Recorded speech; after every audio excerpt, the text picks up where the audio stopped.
Merhaba arkadaşlar, örgü kanalıma hoş geldiniz. Hem kız hem erkek çocuklarımız için yapabileceğiniz kolay tığ işi hırka yaptım. Bugün bu hırka anlatımını sizlerle paylaşmak istiyorum. Kapüşonlu yaptım hırkayı arkadaşlar. Bakın bu şekilde şapka bölümü yaptım. Kapüşonlu bir hırka oldu. Arka bölüm görüntüsü bu şekilde. Ön bölümden düğmeli yaptım. 4 düğme kullanmayı tercih ettim. Siz tercihinize göre 5-6 düğmeli yapabilirsiniz. Yaka bölümünün burada bakın ayrıca bir yaka yaptım. Kapüşon takılmadığı zaman şu şekilde bakın çok güzel görünüyor.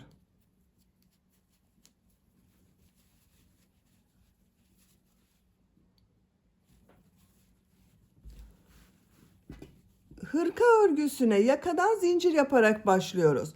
Ben bugün hırka anlatımını 6-12 ay arası bebek ölçüsüne göre yapıyorum. Bebeğiniz kilolu bir bebekse 3 aylık bebeği olur. Siz bu hırkayı yeni doğan bebek için yapmak istiyorsanız bu başlama zincirini benimle aynı sayıda başlayabilirsiniz.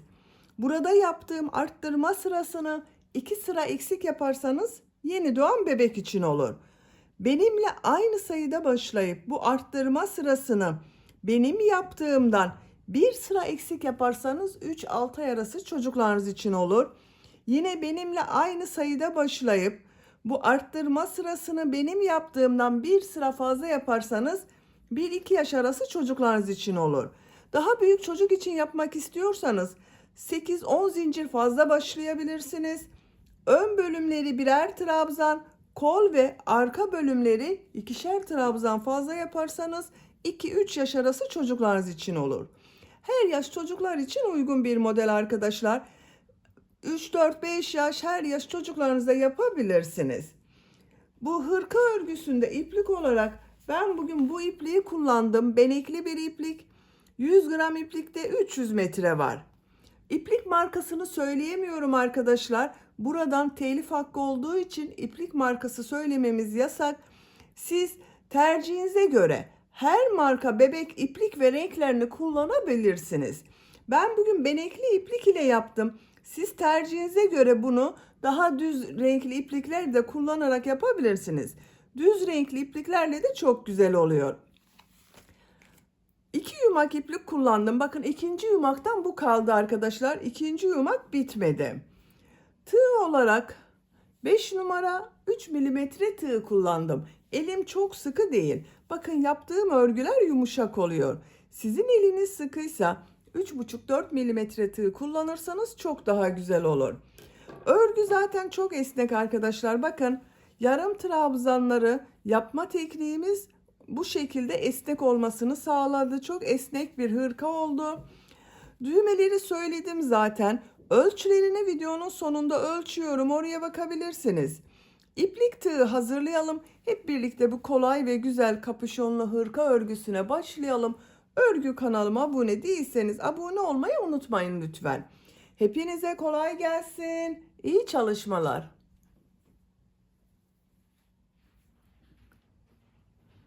Örgüye yakadan zincir yaparak başlıyoruz. İlk ilmeği ben bu şekilde yapıyorum. Zincirleri yapmaya başlıyorum. Çok sıkı zincirler yapmıyorum. 70 zincir yapalım. 70 zincir yaptım. Bakın çok sıkı zincirler yapmadım. 70 zincirin kaç santimetre olduğunu ölçüyorum. 30 santimetre zincir uzunluğu var arkadaşlar. 30 santimetre için ben 70 zincir yaptım. Sizin elinizin sıklığına göre daha fazla zincir yapmanız gerekebilir. Şimdi bu zincirler üzerine yarım trabzan yapacağız. Yarım trabzan yaparken yaka ayrımlarını da yapacağız. Ön bölümleri, kol bölümlerini ve arka bölümü işaretleyeceğiz arkadaşlar. Tığ üzerine iplik alıyorum. 2 ilmek atlıyorum. 3. ilmeğe yarım trabzan yapıyorum. Bakın şu şekilde tığı alıyorum. İlmeğe tığı takıyorum. İplik aldım. 3 ilmek var.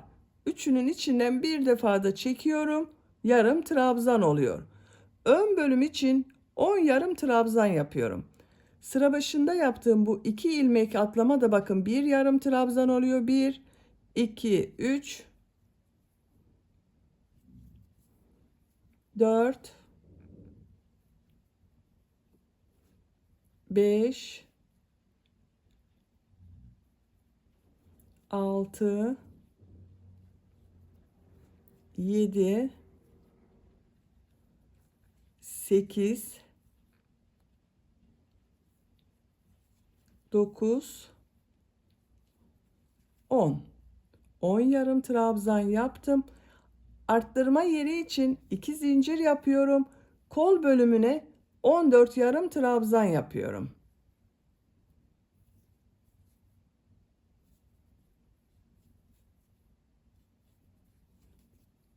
...14 yarım trabzanı yapalım. Kol bölümü için buraya bakın 14 yarım trabzan yaptım. 2 zincir yapıyorum arttırma yeri için. Arka bölüm için 20 yarım trabzan yapıyorum.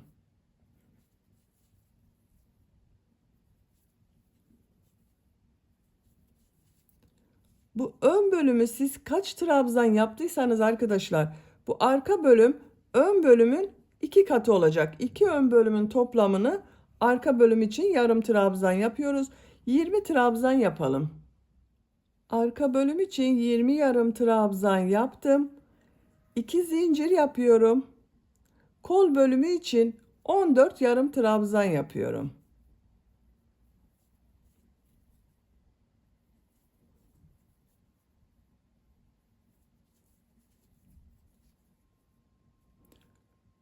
...14 yarım trabzanı yapalım. Kol bölümü için 14 yarım trabzan yaptım. Arttırma yeri için 2 zincir yapıyorum.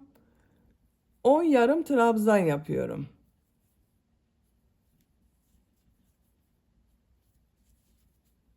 On yarım trabzanı yapalım. Ön bölüm için 10 yarım trabzan yaptım. Bu sırada yaka ayrımlarını yaptık arkadaşlar.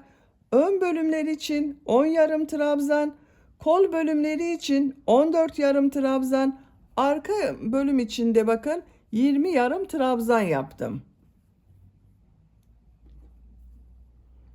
İkinci sıradayım. Bir zincir yapıyorum, örgüyü çeviriyorum. Yine yarım trabzanlar yapıyoruz. Tığ üzerine iplik alıyorum. Bakın yarım trabzanı şu şekilde 2 ilmeğe yapmıyorum. Tek ilmekten alarak yapıyorum. Bakın bu tarafta görünen tek ilmek üzerine yarım trabzan yapıyorum.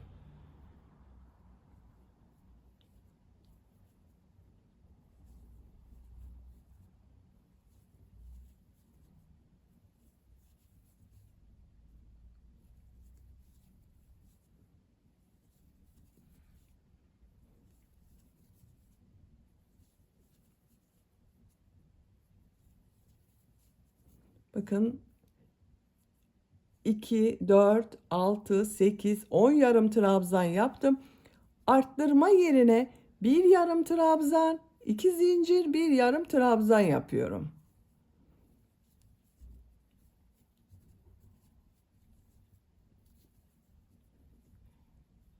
Kolda bulunan ilmekler üzerine bakın yine ilmekten alarak yarım trabzan yapıyorum. Şu şekilde yapmıyorum.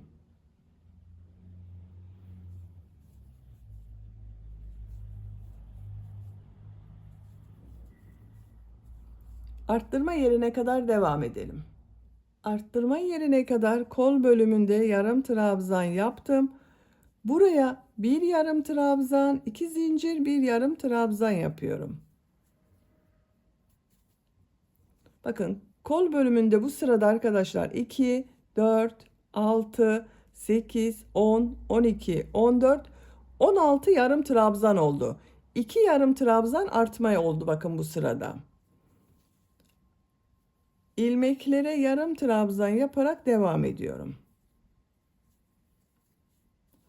Arttırma yerine kadar devam edelim. Buraya kadar yarım trabzan yaptım. Arttırma yerine bir yarım trabzan, 2 zincir, bir yarım trabzan yapıyorum. Diğer ilmeklere yarım trabzan yaparak devam ediyorum. Bakın şu şekilde yapmıyorum. Şu tek ilmekten alarak yarım trabzan yapıyorum. Arttırma yerine kadar devam edelim. Arttırma zincirine kadar yarım trabzan yaptım. Bu arttırma zincirinin üzerine bir yarım trabzan, 2 zincir, bir yarım trabzan yapıyorum.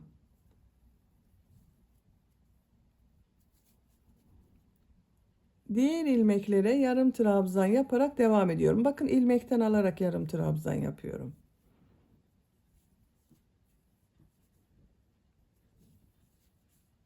Sıra sonuna kadar devam edelim. Sıra sonuna kadar tamamladım. Son trabzanı bakın burada 2 ilmek atlayarak bir yarım trabzan yaptım. İkinci zincir üzerine yapıyorum.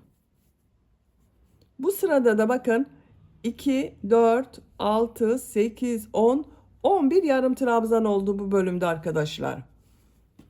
Arttırma yerlerinde bir yarım trabzan, 2 zincir, bir yarım trabzan yaptık. Diğer ilmeklere yarım trabzan yaptım. Üçüncü sıradayım. Bir zincir yapıyorum. Örgüyü çeviriyorum. İlk ilmeğe yarım trabzan yapıyorum. Diğer ilmeklere yarım trabzan yapıyorum. Buraya kadar devam edelim. Arttırma yapacağım yere kadar yarım trabzan yaptım. Tığ üzerine iplik alıyorum. Buraya bir yarım trabzan, 2 zincir, bir yarım trabzan yapıyorum. Diğer ilmeklere yarım trabzan yaparak devam ediyorum. Bakın şu şekilde ilmekten alarak yapıyorum arkadaşlar. 2 ilmekten yapmıyorum. Tek ilmekten alarak yarım trabzan yapıyorum. Bu arttırma yerlerinde bir yarım trabzan, 2 zincir, bir yarım trabzan yapalım. Sıra sonuna kadar devam edelim. Sıra sonuna kadar tamamladım. Son ilmeği bakın şu 2 ilmek üzerine birlikte alarak yapıyorum. Yine yarım trabzan yaptım. Bu sırada bu 4 yerde bir trabzan, yarım trabzan, 2 zincir, bir yarım trabzan şeklinde arttırma yaptım. Roba görüntüsü bu şekilde oldu bakın. Robanın örgüsü bu şekilde devam edecek arkadaşlar. Bu arttırma yerlerinde bir yarım trabzan, 2 zincir, bir yarım trabzan yapacağız. Bakın bütün arttırma yerlerinde diğer ilmeklere yarım trabzan yapacağız.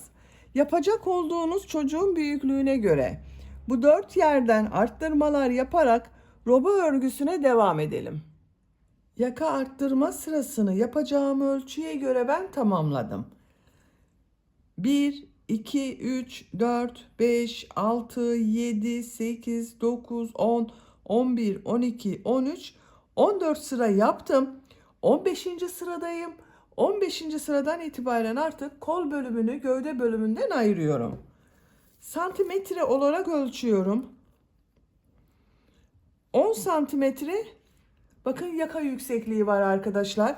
Siz bunu bir beden büyük yapmak istiyorsanız bir sıra daha arttırma devam edebilirsiniz. Küçük yapmak istiyorsanız da bir veya iki sıra önce bitirebilirsiniz. Bir zincir yapıyorum. Örgüyü çeviriyorum. İlmekten alarak yarım trabzan yapıyorum.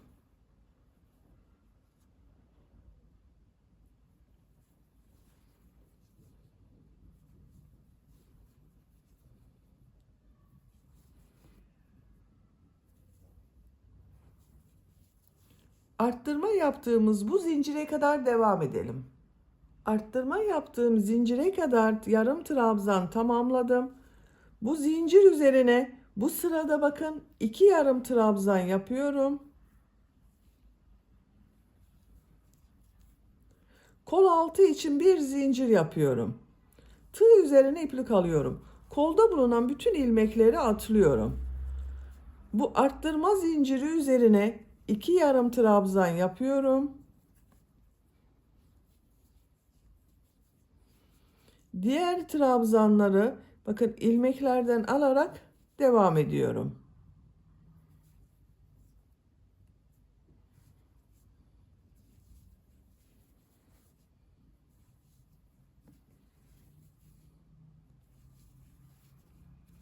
Buraya kadar devam edelim. Buraya kadar bakın yarım trabzan tamamladım. Arttırma yerine 2 yarım trabzan yapıyorum. Kol altı için bir zincir yapıyorum. Kolda bulunan bütün ilmekleri atlıyorum. Bu arttırma yaptığım bir zincir üzerine 2 yarım trabzan yapıyorum.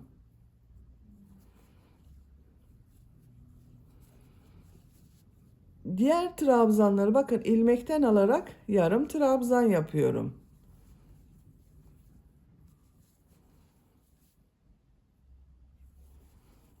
Sıra sonuna kadar devam edelim.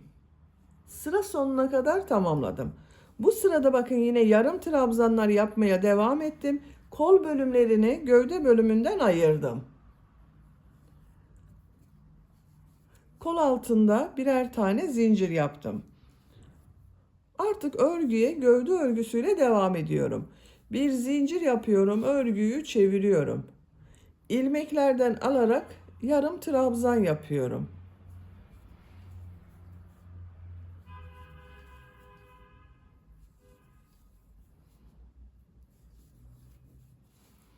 Buraya kadar devam edelim. Kol altına kadar yarım trabzan tamamladım. Bu kol altında bakın bir zincir yaptım. Bu zincir üzerine 2 yarım trabzan yapıyorum.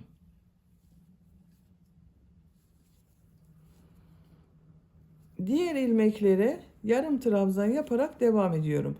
Yine bakın bir ilmekten alarak yarım trabzan yapıyorum. Buraya kadar devam edelim. Diğer kol altına kadar yarım trabzan tamamladım. Bu bir zincir üzerine 2 yarım trabzan yapıyorum. Diğer ilmeklere yarım trabzan yaparak devam ediyorum. Sıra sonuna kadar devam edelim. Sıra sonuna kadar tamamladım. Bir zincir yapıyorum, örgüyü çeviriyorum. İlmeklerden alarak yarım trabzan yapıyorum.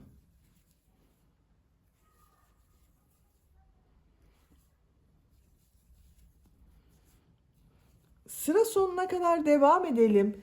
Bir zincir yapıp örgüyü çevirelim. Bu şekilde gövde örgüsüne devam ediyoruz arkadaşlar. Bakın, görüntüsü bu şekilde oldu. Yapacak olduğunuz çocuğun büyüklüğüne göre bu sıraları tekrarlayarak gövdenin örgüsünü tamamlayalım. Gövde örgüsünü 21 sıra olarak tamamladım. Bakın kol altından sayıyorum. 2, 4, 6, 8, 10, 12, 14, 16, 18, 20, 21. Burada bitirdim arkadaşlar. Santimetre olarak ölçüyorum.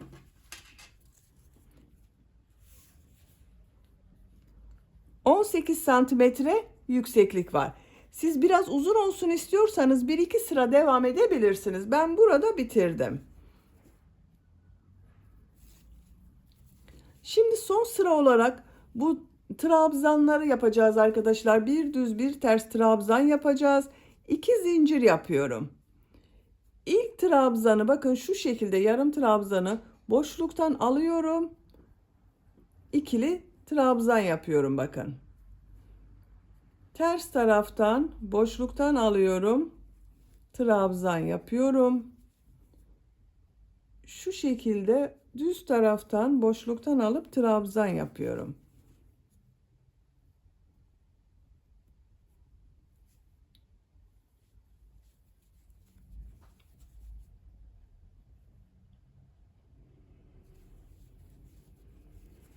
Bir düz bir ters boşluktan alarak trabzan yapıyoruz. Sıra sonuna kadar devam edelim. Sıra sonuna kadar tamamladım. Trabzanları bir düz bir ters boşluktan aldım, trabzan yaptım. Son trabzan bakın şu ilmek üzerine trabzan yapıyorum.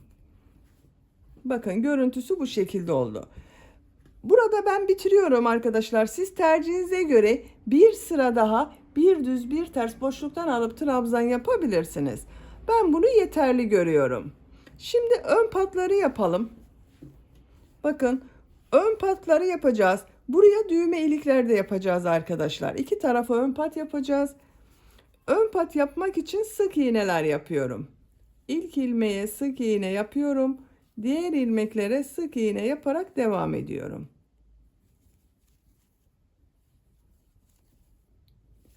Yaka başlangıcına kadar devam edelim. Sıra sonuna kadar sık iğne yaparak tamamladım. Bir sıra daha sık iğne yapacağız. Sık iğneyi yapmadan önce buraya düğme ilikleri yapacağız arkadaşlar. İşaret yapıyorum. İlk düğme iliğini bakın buraya. Siz tercihinize göre istediğiniz kadar düğme iliği işareti yapabilirsiniz. İkinciyi bakın buraya yapıyorum.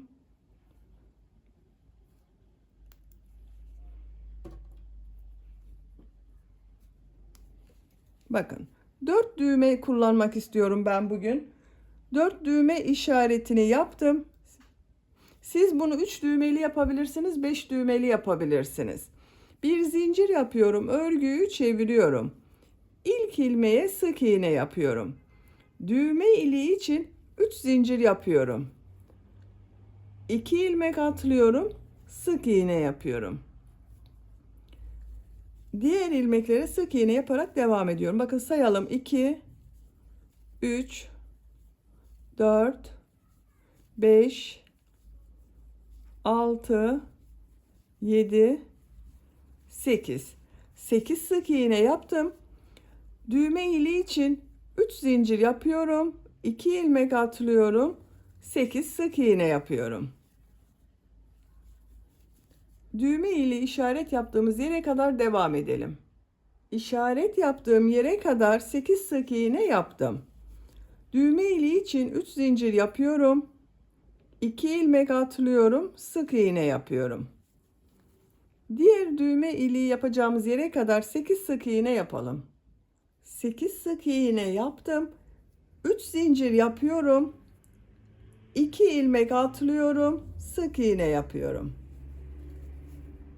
Bakın son düğme iliğini yaptım. Sıra sonuna kadar devam edelim. Sıra sonuna kadar tamamladım. Bu sırada bakın düğme ilikleri yaptım. 1, 2, 3, 4 düğme iliği yaptım. Bir zincir yapıyorum. Örgüyü çeviriyorum.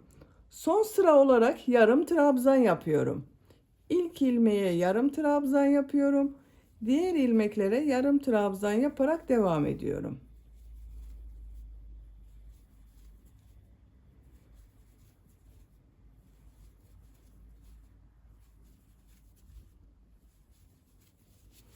Bu düğme iliği için yaptığım zincirler üzerine 2 yarım trabzan yapıyorum. Diğer ilmeklere bir yarım trabzan yapıyorum. Sıra sonuna kadar devam edelim. Düğme iliklerinin üzerine de trabzan yapmayı unutmayalım. Sıra sonuna kadar tamamladım. Son ilmeğe de yarım trabzan yaptım. Bakın düğme ilikleri daha belirgin oldu. Şimdi yaka örgüsünü yapalım. Sık iğne yapıyorum. Bu ilmeğe de sık iğne yapıyorum. Tığ üzerine iplik alıyorum. Yakada bakın burada gördüğüm trabzanları bir düz bir ters boşluktan alıp trabzan yapıyorum. Şu ilk ilmeği bakın boşluktan alıyorum. Trabzan yapıyorum. Diğer trabzanı ters taraftan boşluktan alıp trabzan yapıyorum. Bir düz bir ters boşluktan alarak trabzan yapıyoruz.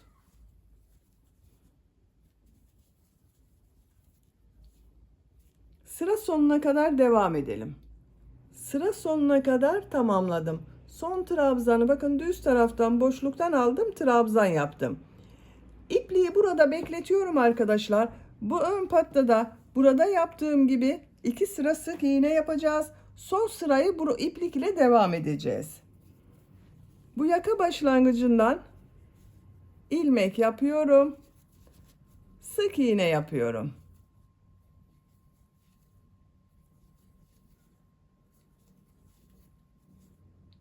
Sıra sonuna kadar devam edelim. Sıra sonuna kadar sık iğne yaparak tamamladım. Bir zincir yapıyorum, örgüyü çeviriyorum. Sık iğne sırası yapıyorum.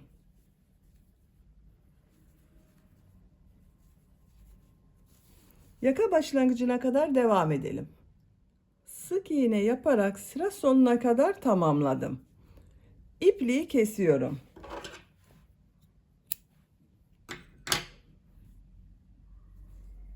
Bakın bu ön patta 2 sıra yaptım. Diğer ön patta bakın 2 sıra sık iğne yaptım. 1 sıra yarım trabzan sırası yaptım.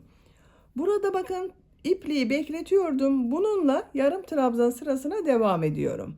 En son ilmeğe bakın boşluktan aldım, trabzan yaptım. Şu ilk ilmeğe sık iğne yapıyorum.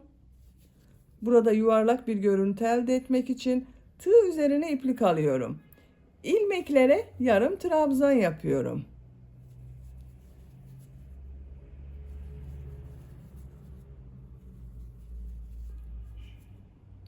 Sıra sonuna kadar devam edelim. Sıra sonuna kadar tamamladım.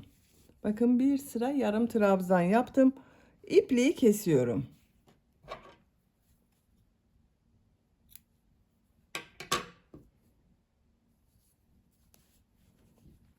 Bakın arkadaşlar, bu ön pata düğmelerini dikerek kullanabiliriz. Kol örgülerini yapalım. Bakın ben kol örgüsünün birisini bu şekilde yaptım. Diğer kol örgüsünü sizinle yapalım.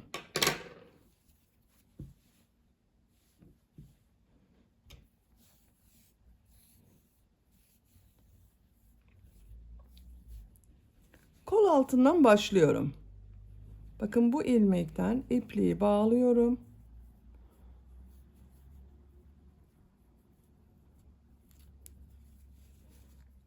İlmek yapıyorum. İlk trabzanın, bakın yarım trabzanın ilmekten alıyorum. Yarım trabzan yapıyorum. İlmeklerden alarak yarım trabzan yapıyorum. Sıra sonuna kadar devam edelim. Sıra sonuna kadar tamamladım. Kol altında yaptığım ilmek ile ilmek kaydırma yaparak birleştiriyorum. Bir zincir yapıyorum. Bakın örgüyü çeviriyorum. Yine ilmeklerden alarak yarım trabzan yapıyorum.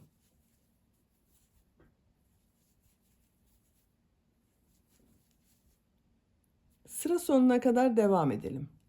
Sıra sonuna kadar tamamladım. İlk yaptığım bakın şu ilmek ile şu şekilde ilmek kaydırma yaparak birleştiriyorum. Bir zincir yapıyorum, örgüyü çeviriyorum. İlk ilmekten yarım trabzan yapıyorum. Diğer ilmeklere yarım trabzan yapıyorum. Sıra sonunda arkadaşlar bakın şu ilmeğe de yarım trabzan yapacağız. Eksiltmemeye dikkat edelim. Aynı sayıda olacak kol örgüsü. Bakın kolun örgüsü bu şekilde. Bu kol örgüsünü gövde ile aynı sırada yapabilirsiniz. Bir sıra eksik yapabilirsiniz. Ben 2, 4, 6, 8, 10, 12, 14, 16, 17 sıra yaptım. Bakın burada da var. 17 sıra yaptım. Bu kolun örgüsünü de 17 sıra olarak tamamlayalım.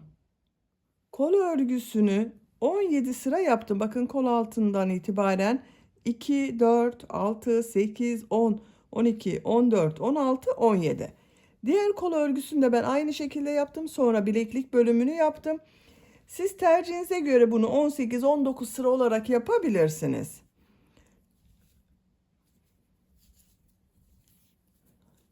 İki zincir yapıyorum. Bu kol ucunu biraz dar yaptım arkadaşlar. Bakın arada kesmeler yapacağız. İlk trabzan düz taraftan boşluktan alıyorum, trabzan yapıyorum. Ters taraftan boşluktan alıyorum, trabzan yapıyorum. Kesme yapmak için bakın ters taraftan şu iki trabzanı boşluktan alıyorum. Birlikte ters trabzan yapıyorum bakın.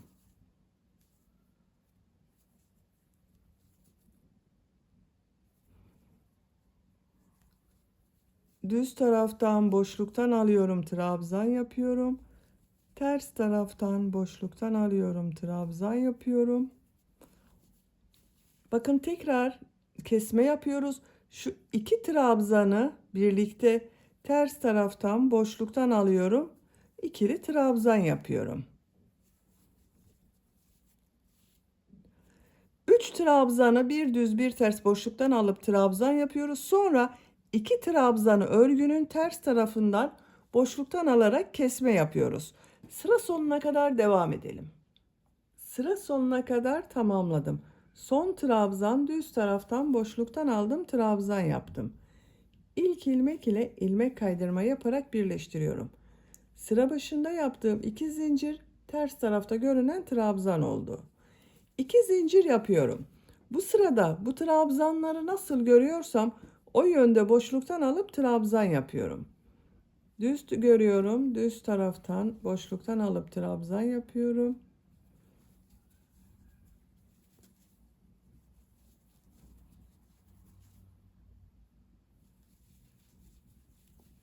Sıra sonuna kadar devam edelim. Sıra sonuna kadar tamamladım. İlk ilmek ile ilmek kaydırma yaparak birleştiriyorum. İpliği kesiyorum.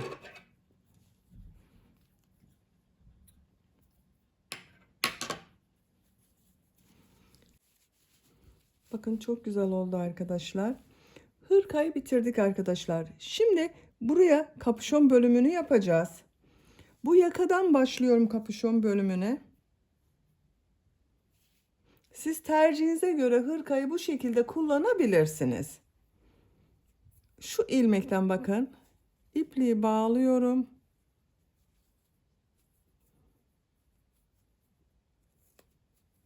Buradan ilmek yapıyorum.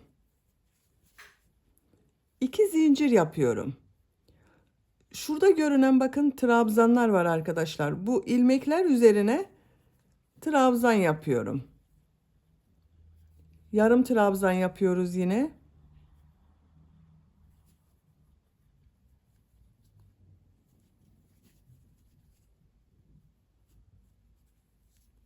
İplik ucunu bakın içinde kaybediyorum.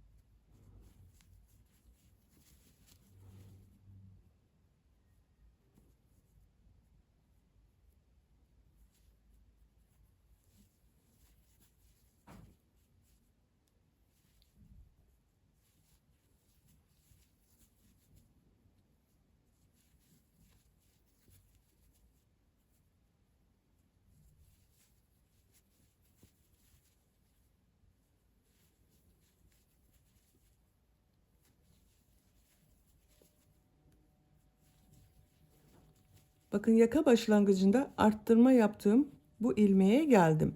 Şuraya 2 yarım trabzan yapıyorum. Diğer trabzanlardan alarak trabzan yapıyorum. Buraya kadar devam edelim.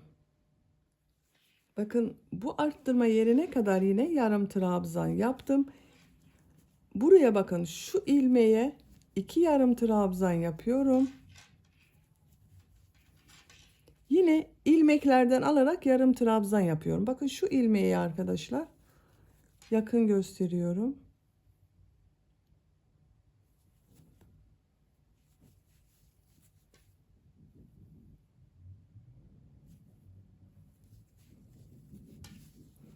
Buraya kadar devam edelim. Bakın buraya da yine 2 yarım trabzan yapalım. Buraya da 2 yarım trabzan yapalım. Sıra sonuna kadar devam edelim. Sıra sonuna kadar tamamladım. Bakın yaka çevresinde ilmeklerden alarak yarım trabzan yaptım. Son ilmeği de bakın şu ilmeğe yaptım arkadaşlar. Burada şu son yaptığım yarım trabzan sırası kaldı. Bir zincir yapıyorum. Örgüyü çeviriyorum. İlk bakın yarım trabzanı şu ilmekten alıyorum. Yarım trabzan yapıyorum. Diğer ilmeklerden alarak yarım trabzan yapıyorum. Gövde bölümünde yaptığımız gibi bakın ilmeklerden alarak yarım trabzan yapıyorum.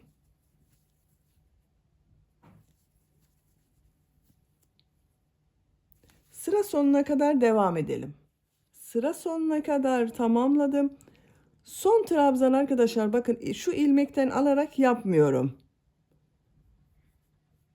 2 ilmeği birlikte yapıyorum bakın.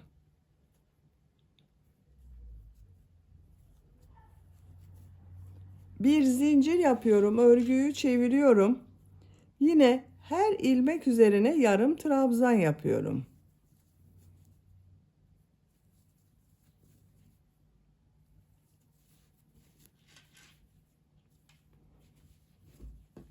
Bakın kapüşon bölümü bu şekilde oluşuyor. Kapüşon örgüsüne bu yarım trabzan sırasını tekrarlayarak devam edelim. Hırkanın kapüşon bölümünü 24 sıra yaptım. 2, 4, 6, 8, 10, 12, 14, 16, 18, 20, 22, 24. Santimetre olarak ölçüyorum.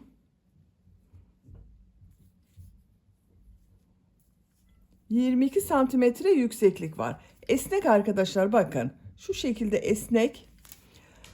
Bu benim için yeterli. Siz tercihinize göre 1-2 sıra daha devam edebilirsiniz. Bakın şimdi birleştireceğiz. Bu şekilde şapka bölümünü tamamlayacağız. Örgünün ters tarafından birleştiriyorum bakın. Şu karşıdan ilk ilmeğe tığ takıyorum. Buradaki ilmeği ilmek içinden çekiyorum. İlmek kaydırma yaparak birleştireceğiz. Bakın burada arkadaşlar 1, 2, 3 ilmek oluşuyor. Şu ortadaki ilmeğe tığ takıyorum. Karşıdan şu 2 ilmeğe tığ takıyorum. İlmek alıyorum. İlmek kaydırma yapıyorum. Bakın buradan bir ilmeğe tığ takıyorum. Ortadaki ilmek, bakın 1, 2, 3 ilmek var. Ortadaki ilmeğe takıyorum. Karşıdan şu son 2 ilmeğe tığ takıyorum. İlmek kaydırma yapıyorum.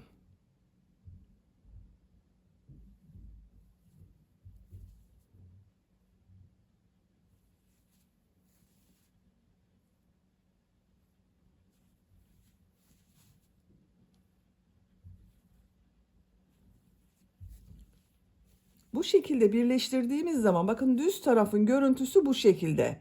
Trabzan sırası birbirine devam ediyor. Sıra sonuna kadar devam edelim. Sıra sonuna kadar ilmek kaydırma yaparak birleştirdim. İpliği kesiyorum. Bakın ters tarafın görüntüsü bu şekilde. Düz tarafın görüntüsü bakın bu şekilde arkadaşlar. Trabzan sırası birbirine devam ediyor bakın. Şimdi bu şapkanın ön bölümünde yarım trabzanlar yapacağız. Şuradan bakın. İpliği bağlıyorum. Buradan ilmek yapıyorum. Yarım trabzan sırası yapıyorum.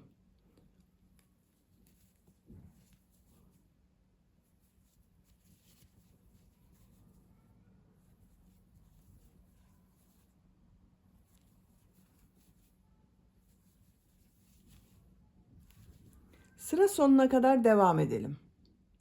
Sıra sonuna kadar tamamladım. Şu ilmek ile bakın. İlmek kaydırma yaparak birleştiriyorum. İpliği kesiyorum.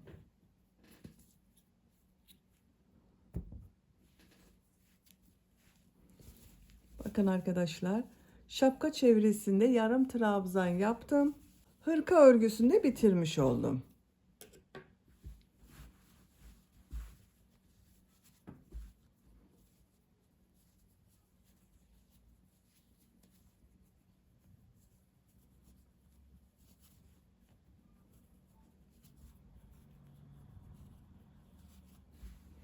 Bakın çok güzel oldu.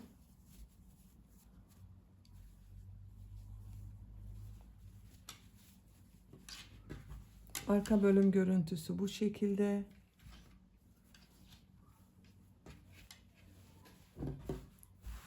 Bitmiş olarak ölçülerini söylüyorum. Kol altının buradan gövde genişliğini ölçüyorum. 26 santimetre.